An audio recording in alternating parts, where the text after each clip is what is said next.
Good afternoon. It's a hot day here in Boston, but we're still kvelling and so proud of what our great USA did on Shabbos evening when they bombed and obliterated the nuclear reactors where they were making nuclear weapons in Iran.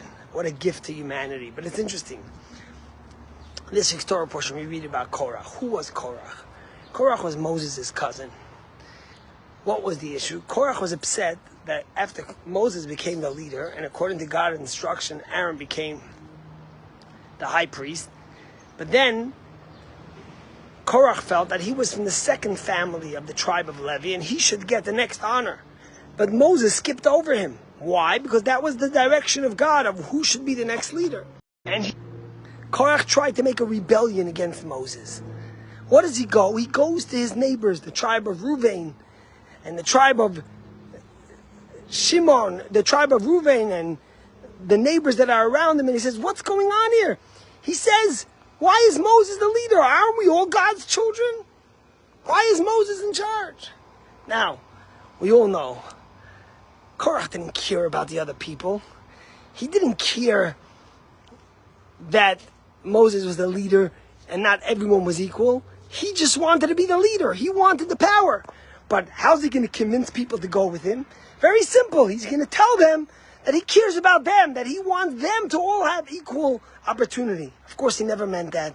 He was power hungry, and we know what happens afterwards. But the message is a very powerful one. You know, we live in crazy times.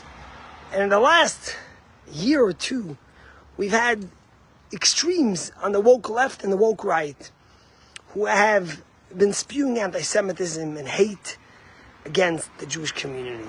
And one of the things that the people have been screaming, especially on the woke right, is that if America bombs Iran, if America bombs the nuclear sites, thousands of people will be dead. It's going to be World War III, yada yada. How could you do that? What are we going to die for Israel? All this bluff. Not because they were worried about American soldiers, but because they hate Israel.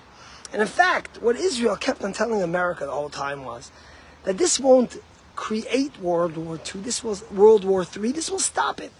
You got to call the Iranians bluff. They have no guts, they have no way to do it, and they won't respond in any dramatic way. Now, President Trump took a big risk, and he went and he bombed the nuclear sites, helping Israel out to eradicate Iranian terror. What happened? Today, the Iranians shot 14 ballistic missiles at an American base in Qatar after it was already emptied out by the Americans in coordination with the Qataris. If you read the New York Times, the Qataris were the ones who suggested that this is how they should respond so they could show they responded. No one got killed. No one got hurt. And this is it. So here, just imagine, America's untangled. They don't have to get back involved. They did what they did. They destroyed the nuclear reactors. Israel will finish the job within the next few days. And we called Iranians bluff. But not only did we call the Iranians bluff, we called the Tucker Carlson and the woke right and the AOCs and the Chuck Schumers. All these people who are screaming, oh, how could you go to war? Where's the Congress? Really?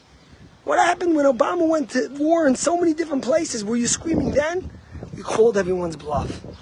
And the truth is that even last week, Iran said, you know, tonight Israel's going to get what the world has never seen. And what happened?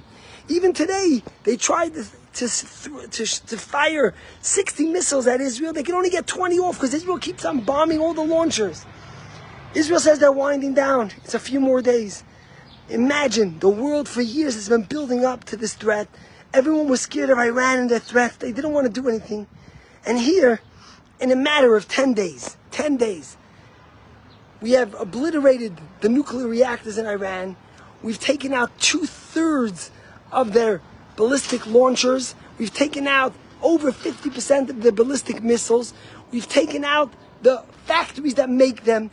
We've destroyed the top scientists who are the ones that are working on the nuclear weapon so they can't recreate it. We've stolen their files and their backups. And what?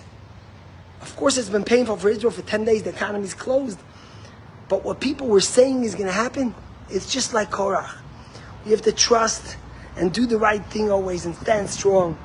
And we have to be proud of what Israel's done and the miracles that Hashem has shown us time and again. And hopefully this brings us a whole new era in the Middle East of love, of kindship, and of creativity. Have a great day.